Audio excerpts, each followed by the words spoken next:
I met Ozzy when I was around 18, and he came into my father's office for management with Black Sabbath. So I was 18 when I first met him. Love at first sight? No, not at all. I was like, oh Lord, look at them.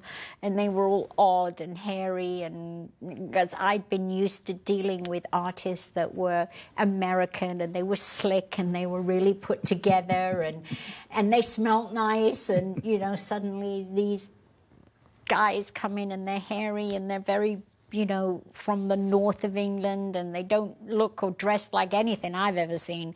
And so I was very nervous of them. Well, given that first impression, how in the world did anything ever develop? I went to see their show that night with my father. They performed at this club in London, and I was so in awe of what I was seeing. Again, I hadn't seen anything like that, because all the artists that we had dealt with were very slick and a different category of music, different genre of music, just totally different.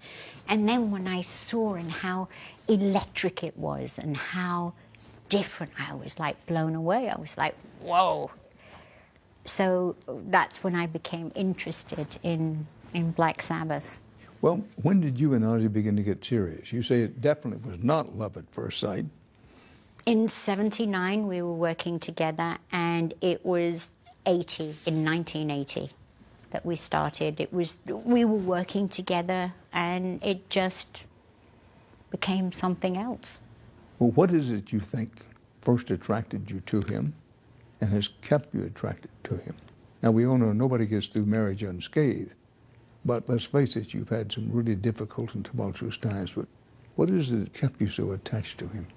He was so funny and quick-witted, and yet very vulnerable. And I just thought he was the funniest, sweetest guy I'd ever met, because he was so vulnerable about everything. And that just attracted me to him. So you get married. Mm-hmm. Things get off to a pretty good start or a pretty rocky start? It was tough because Ozzy was married and had 2 children. So after the divorce, his wife divorced him. So I would have done the same thing at that time. And so everything he had, he just left with her, which was the right thing to do. Excuse me, and I don't want to be too intrusive here, but she divorced him because of you? No, because of the drink. She couldn't take it anymore, and I get it. And then I had detached from my father, business-wise. So I was in a real pickle with my father because he used me as the beard for business. Everything was in my name, everything. Tax returns, companies, management, contracts with record companies. And he had done this so he could be this free guy that went around the world. He put it all in your name? All in my name. So when he didn't pay a bill, they would sue me, or when he didn't pay taxes, they would come for me. And when he first did it, I'm like, oh God, he really trusts me. This is fantastic.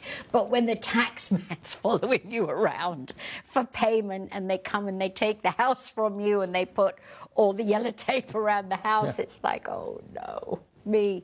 So yeah, my father was free and clear. So when Ozzy and I got together, my father wasn't doing good in business, so the world was after me, and Ozzy had nothing.